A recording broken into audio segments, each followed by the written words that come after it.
Welcome to the 369th episode of the Jami Dulaney Plant-Based Wellness Podcast. My name is Jami Dulaney, and I'm your host. I'm a plant-based cardiologist and endurance athlete living in Southwest Florida. Welcome, and thank you for listening. Well, the California International Marathon 2021 is in the books. I finished, not quite as quickly as I would have liked, and we'll talk all about that this podcast, but I did finish. With a time of 4 hours and 41 minutes, certainly not my fastest, certainly not my slowest, but no injury, so that's all good. So welcome. If you're new to the podcast, I talk about plant-based nutrition, wellness, exercise, endurance, athletics, and this was the first marathon of the year. We did a 50K and a swim run, and now we're just finished the marathon. This is, I believe, the fifth time I've done the California International Marathon. We do the VIP package. If Darlene ever listens to this podcast, good shout out. That's a great package to run. They have a nice pre-race dinner followed by a coach Greyhound-type bus to take you out to the start line, a heated tent while you wait. You run the marathon, they meet you at the finish line, you go into the Sutter House, which is right at the finish line by the Capitol building in Sacramento, have a breakfast, see some people, say hi, and go on your merry way. So it was a great event. Again, I highly recommend the VIP experience if you ever do the race. The COVID canceled the race last year, so this year they had the race. They didn't have the 5K tune-up, so we did that kind of on our own on Saturday morning. And, we come from Florida where we've had some cooler weather in Florida down in the 50s, but this was our first weekend in the 40s. So it's a little bit of shock to the system. It's better running in the 40s, but I am a warm weather runner, so I don't like being all that cold. But nevertheless, there we were. So we did our shakeout run. I felt great. We did our traditional walk to the farmer's market and picked up some great produce, carrots, persimmons, cucumbers, just things you could eat in the hotel room. Plums. I think that was all we picked up. Got our oatmeal, got a few bagels to take back to the room. Chilled out, watched some football, watched Houston in the championship game, go Houston. And then we went to the pasta dinner or the pre-race dinner.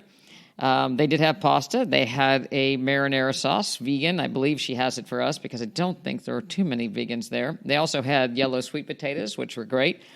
And, a big salad with all the fixings.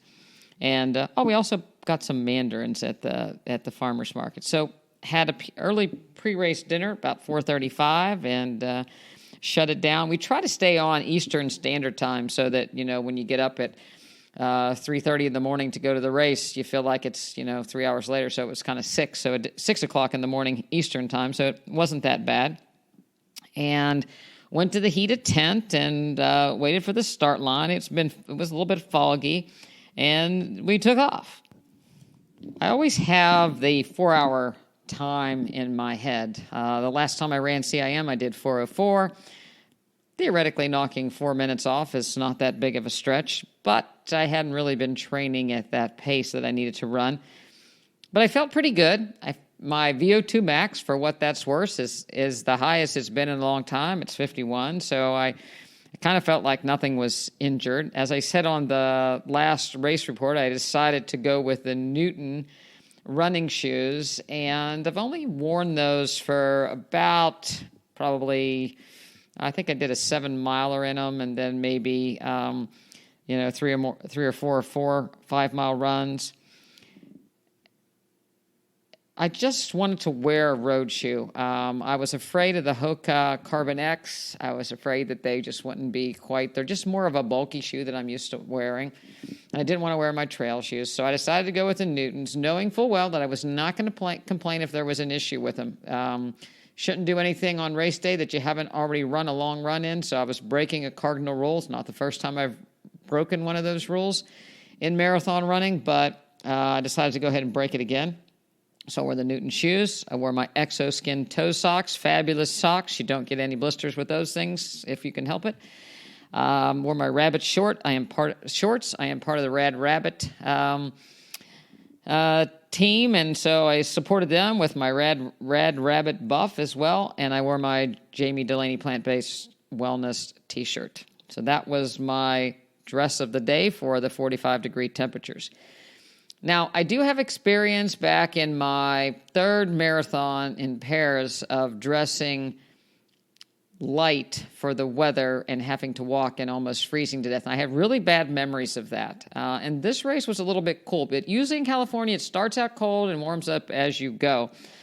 It wasn't supposed to warm up that much, but it wasn't supposed to, it might have been 50 theoretically, by the time we finished. And I thought, again, at running the pace that I was hoping to run, I thought that would be fine. People talk about training, running 2 minutes slower than your anticipated run time. That's never really worked out for me. I kind of end up running what I train for. I don't know if I just get so ingrained in that pace, but nevertheless, I was hoping that I could hold a little faster pace than I had been training. I've been training about 9:30s, 9:35s, 9:40s, pretty easy.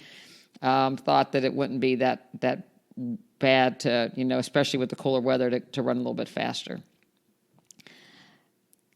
The thing that was new, we had done the swim run before the CIM in the past. No, we hadn't. That's the first time. I take that back. Last year we did the swim run, but we didn't do CIM. The year that I had the 404 in the CIM, we did not do the swim run event. And we didn't do a 50K the month before that. So I had a couple races that were flung in there. I guess you might say I'm getting a little cocky, that I think I can recover from some of these races quicker than maybe I do. And in retrospect, maybe I was a little bit more fatigued than I should have, or realized that I was. For people that know me, I don't have much downtime. We usually run and go do something else. There's no running and going and sitting on the couch and recovering in this house. So there's always something to do. So yard projects, class, podcast, you name it. I'm usually up and about and doing something. So there's never really any big downtime. After the 50K, I took a few days off and then went back to running easy. And knew that I didn't really have to run anything long for the swim run. The longest distance that we ran, the swim run total distance running was 15 miles. So I knew I didn't have to have a big long run in trails, and we ran slower. So I really wasn't worried about that distance at all. I was trying to think ahead to the CIM marathon. And, we might have done some 15-milers, but nothing really, really long, and certainly no speed work. So then we finished the swim run and, again, took a little bit of a week break and then slowly kind of amped up, but not really amping up with any kind of program in mind, so to speak. Running during the week, I usually run someplace between 4 to 7 miles. Before the swim run, I was swimming 2 days a week. After the swim run, I swam 1 day, but for the most part went back to running. And so I was doing reasonable mileage, but not marathon training PR type mileage, kind of coming back. But anyway, I thought my endurance was, I thought my endurance was pretty good. So on with the run. To pick up your packet at the CIM Expo, you had to have a negative COVID test, even though I have had COVID and have full immunity that's lasting and durable. But that's okay, but we had to time it. So I went to CVS, got my COVID test, and on Thursday, and then we left for Friday to go to the race, and hoped that I wouldn't have a false positive and have to explain myself. It was nice at the expo. They actually had a COVID testing site outside, so in case something went wrong, I could have done the best out of two, perhaps. Again, I had no symptoms. The funny thing was, on the airplane, we got our COVID test back, and, I was looking and pulling it up, and there was a lady sitting next to me, and I was like, oh, I got my COVID test back, and she kind of was panicking, and I said, it's negative, and so she said, well, that makes me feel a little bit better. So most of the people we ran into out along the race were still pretty COVID scared. So we kind of were, we're just chilling. Again, we feel very comfortable. I feel very comfortable in my lasting immunity from having had COVID. But anywho,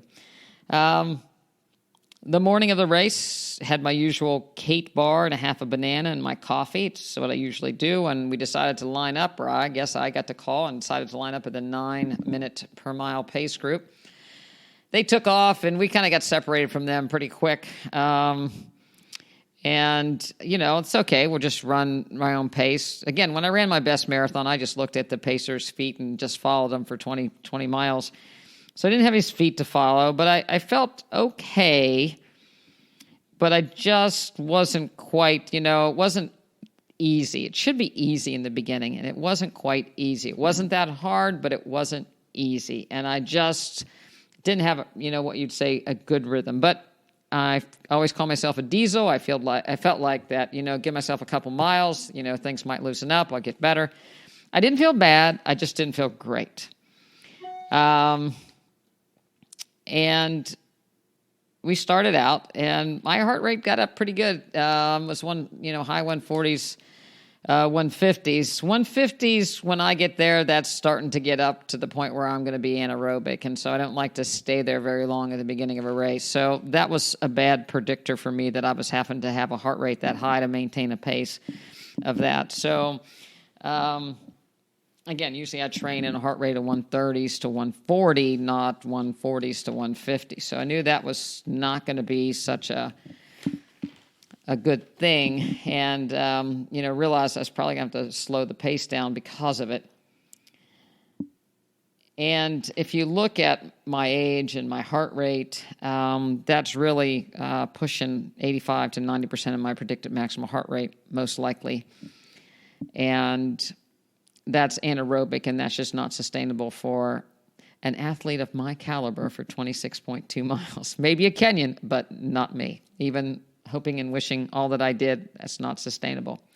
So anyway, we started out at 9:06, and then it went 9:14, 9:15. Maybe the bleeding had stopped. Maybe we'll be able to hold 9:15s. That would be okay. Then it was 9:21, 9:34. That's getting a little scary now, because I was having to work for that 9:34. Mile 6, 9:54. Still sub 10. A sub 10-minute mile marathon is 4:20. That's very acceptable for a bad day. Next mile was 10 minutes, then 10:06, then 10:24. Now we're getting into the mediocre marathon range. 10:44, be careful, the wheels are falling off. 10:35, hang on. 10:40, 10:50, things are turning bad. 11:08, and then we went for 11:27, 11:10. Pulled it together a little bit. 10:53, 10:58, 11:23, 11:35, 11:56, 11:55, 12:03. Yuck. Feels bad. Disappointed. Everything hurts. 11:20, 11:31. And that's when I decided that, wait a minute, what does hurt? And in the beginning, I just didn't have the pace. Then my lower legs started hurting, and my arches were hurting. And so it was clear I was clearly having some effects of my Newtons. And it's nothing to do with the Newtons. It's me being adjusted to my Newtons. My toes, which I were worried about, were perfectly fine. It was my ankles and my lower, the lower just above my ankle. And I've never had that before. It wasn't my Achilles. It wasn't in the front. It's on the sides. I never have had that. So I assume it was because I wasn't used to the Newtons. I didn't say anything. I wasn't going to complain about my Newtons, because it's my fault I was wearing the Newtons. But I kind of wished I didn't have them on at that point, because my lower leg was really starting to hurt. After, a long period of time and many miles of kind of being disappointed, I finally realized that, hey, my thighs don't hurt, though. My quads from pounding on these up, and it's a pretty hilly course. It's rolling hills the whole way. It's a net downhill course, but it's not flat by any stretch of the imagination. But it finally hit me that my quads weren't hurting, and it's like, well, that's a good thing. That I'm running. Usually marathons, after a while when you hit your quads really start to hurt, like somebody's hitting you with a hammer, and it's like I didn't have that feeling. It's just my lower legs, and they weren't it wasn't horrible. And my, and again, my arches, it kind of let up and a little bit. And I decided, it's like, well, you might as well push a little bit and get this over with. And I got to tell you, back during that 12-minute mile period of time, I never got warm. And I was a little concerned that if I did walk, I'd get really cold. And I had flashbacks of Paris and the feeling like I was going to freeze to death, and I didn't want any part of that. So I said, you got to keep running. You got to keep running. In the beginning, I was not true to the Galloway run-walk method. I decided, I'm going to run at least the first 5-6 miles and see what happens. I had changed to doing a 2:30 run and a 15-minute walk in training. That seemed to be okay, so I thought, well, maybe, and then even in training, I did a little bit of a 5-minute run and a 15-second walk, and I said, well, maybe I'll do that. Things start to go downhill, so when the wheels started falling off, which is not really the time to change a plan, but again, I did. I started going 5 minutes run, 15 seconds walk. Things got really bad, 2:30 run, 15 seconds walk. I never varied for that, never walked any more than the 15 seconds. And again, I didn't do that because I was cold. I thought, well, if I do any slower than this, it could get uncomfortably cold. So that was that. And finished 11:02 and then a 9:34 for the last 0.38 miles. Just like all those other people that, I don't have anything left, but then, the last mile, people are cheering, and there's a thing called a central governor that people talk about that your brain says, oh, it's okay, you're almost done, and then you can go. So mind over matter released, and I was able to have a nice run-in finish. So clearly my tank wasn't completely drained. There was just dirt in the tank. More than anything, I think. So, I ran about 82% of my predicted maximum heart rate. My nutrition, I took gels. I took the gels every 3 miles. I felt good about that. I didn't get sick at my stomach. I never felt like I was low on energy or sleepy or anything like that.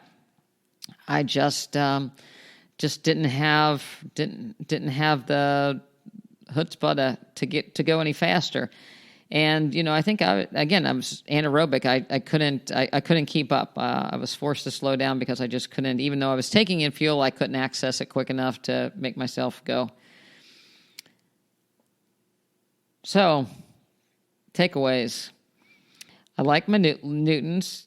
I used to play golf. And in golf, if you ever play golf and people putt and people, my dad used to change putters all the time, and you got to like the looks of your club. If you look down and you don't like the looks of them, you're never going to play good golf. And it's kind of that way in shoes. You got to like the looks of them. And the Newtons are really cool, hot pink and blue and yellow soles. I mean, they look fast.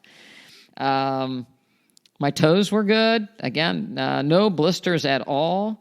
But those arches and lower legs, just because of the way you hit on these lugs, again, my legs were good. I just needed a little bit of more practice in the Newtons.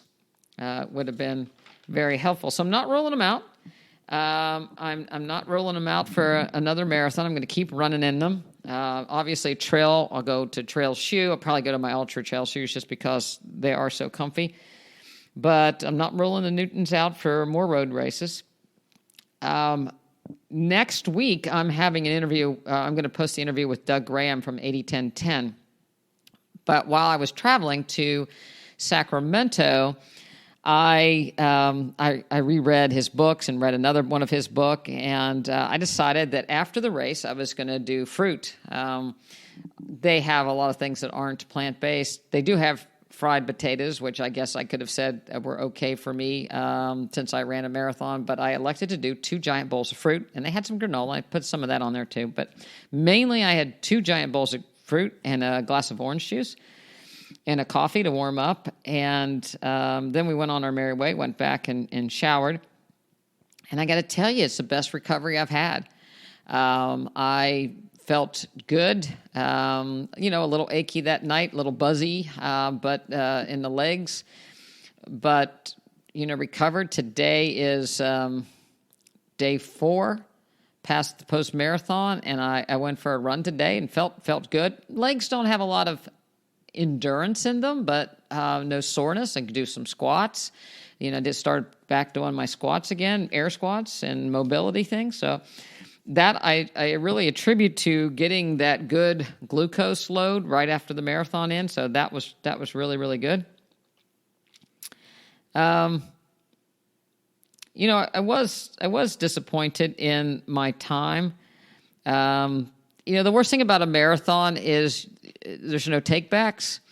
It's 26 miles. It's not like you can go say, well, I'm going to do it again tomorrow and see how I do. You've got to wait for another one. So you kind of, you make your play and you got to kind of live with it. And to look back on things, most people have races and they put them in priorities. Your A race of the year, you train towards that, and you might have some tune-up races leading into it, but you have an A race.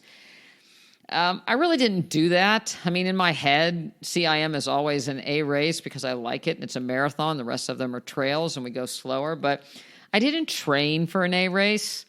And that's pretty stupid. In and of itself, I should have thought things through more. I got cocky. I thought that my endurance, because we're doing all this running, was good, and I could pull something off that I really hadn't trained for. So we've been training to run, but not training to race. And the good news is it was a good, less than desirable result. So a bad race for me in past races could have been over 5 hours. So the fact that was 4:41, that was good. So it was a good, bad result. It was probably a good time for the lack of specific training that I had done. Pretty much ran a race that I thought before I started when I'm training. I thought to myself on several of the 15-mile runs that I think I could run a pretty easy 4:30 to 4:45 marathon, just based on how we were running in training, which is what we did. I thought that would be easy, but again, to pull off the better race, you've got to, the splits need to be good. On an ideal race, you would like to go faster the second half, or at least the same speed the second half as the first. You don't want to be slowing down like the Energizer Bunny on bad batteries as you go. That's not the way to go. But, all in all, given COVID and the race cancellations we've had, it's hard to put your money on a race that might get canceled. It got canceled last year. So I think that we're happy to run. If we got to run, yay. It's certainly great to get to go on a vacation, but like I said, it wasn't something I put my heart and soul in to train for. I think I'm happy that I'm getting stronger, not weaker, even though didn't show it as far as speed goes. This is a hard race in that it's not flat. It's net downhill, but there's a lot of rolling hills. And again, we don't really specifically train on those. This is also a race that a lot of good runners come to. When you look at the age group, 40 to 45, there were 49 women. In the age group of 50 to 54 men, there were 301, 50 to 59, 152 women. There was 102 women in 60 to 64 age group, 65 to 69, 38, 70 to 74. There was 12, 75 to 79, age 3, 80 plus 2 people. There was 1 male in the 80 plus age group. There was 9 men in the 75 to 79 age group. There were 75 men in the 65 to 69 group. So there's a lot of older racers compared to, some of the other races that we've done recently where, we've been at the top of the age group.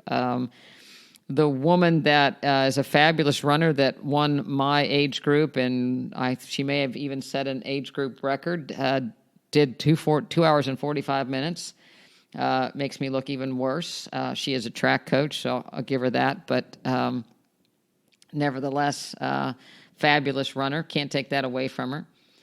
So I kind of expect to do a personal best without having a plan, and I just winged it, and that's really not a smart way to train and to go into a race. And I started thinking about it today, and again looking at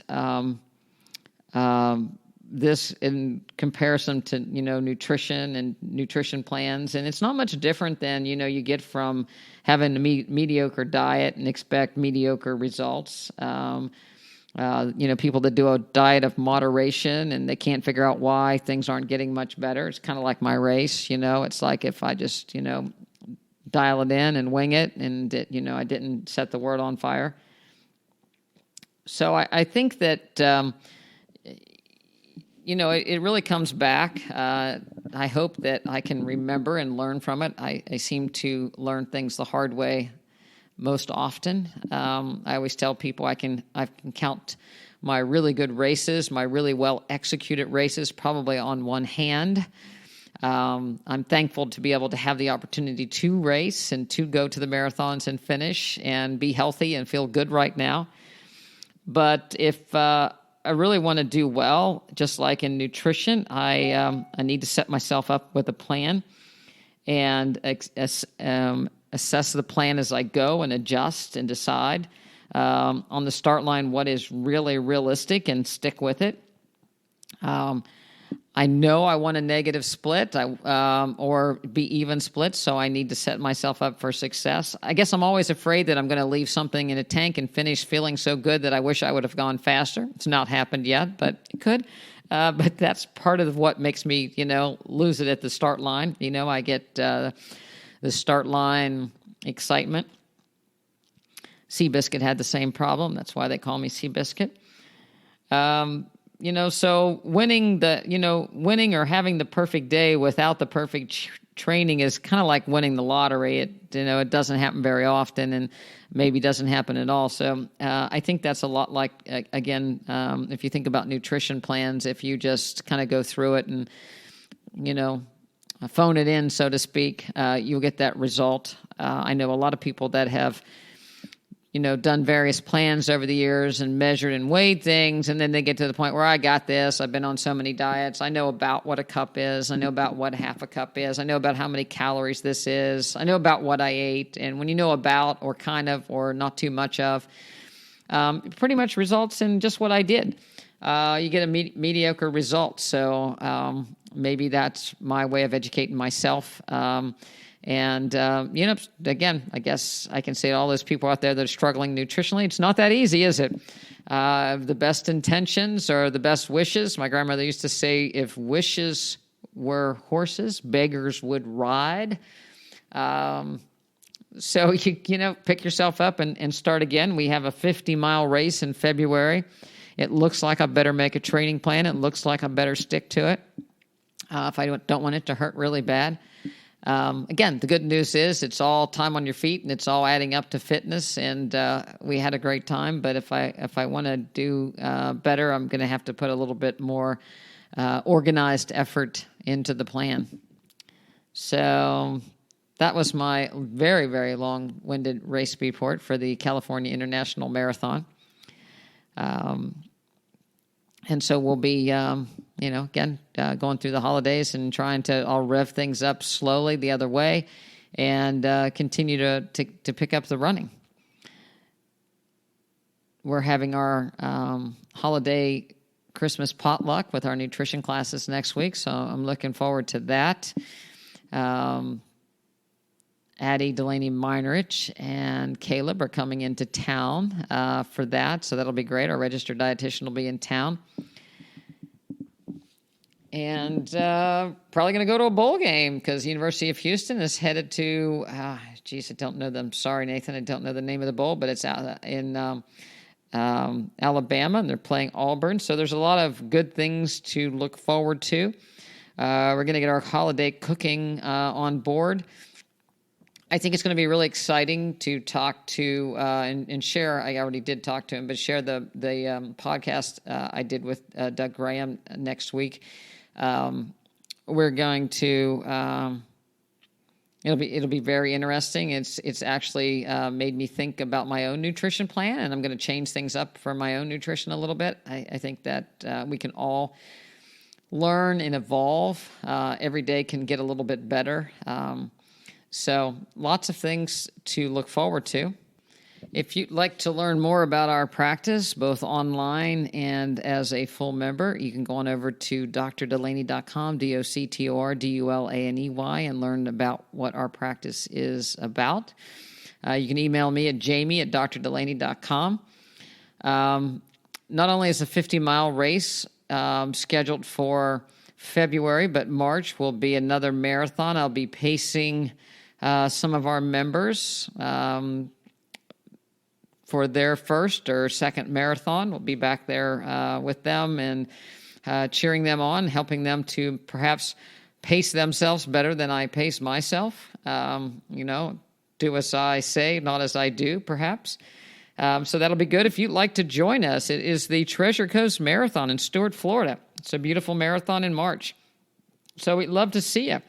If you're interested in having some accountability, you can go to the Plant-Based Striders on Facebook and join that group. I'm on there and post some, but we have some great members that post some of their runs. I'm really proud of a lot of our members that have taken up running, despite some of my fiascos. I hope I don't scare anybody away, but we have several people that are running marathons, half marathons, getting ready to do their first half marathon, their first full marathon.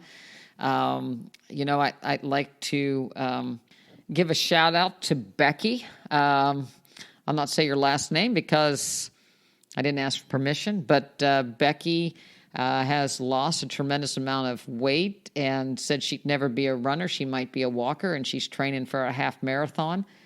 Now people know her as the runner around her town.